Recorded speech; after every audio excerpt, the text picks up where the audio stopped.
LaTeX for Manim. Okay, so for that I'll go to my browser and go to miktex.org. This is a LaTeX distribution, and here I'm going to download.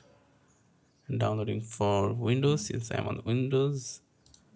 So MiKTeX just downloaded. Let's install it.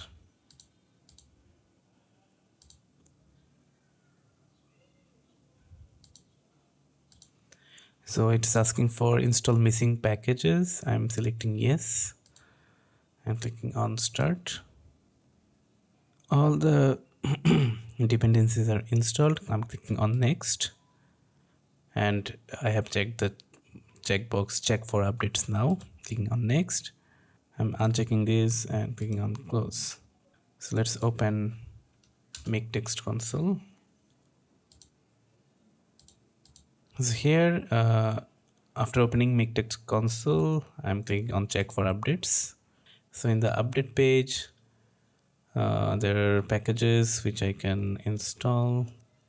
So I'm clicking on, since I've already checked for update, I'm clicking on update now, and it will install the missing packages. So the update is done. Now I'm closing the console.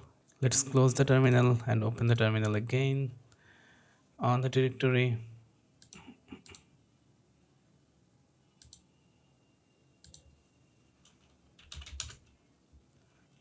So let's type once again Manim checkhealth, and as you can see, it is saying that everything is passed. So Manim is on the path, executables belongs to Manim, LaTeX is available, and device VGM is available. So then it is asking for me, would you like to render and preview a test scene? Let's say yes.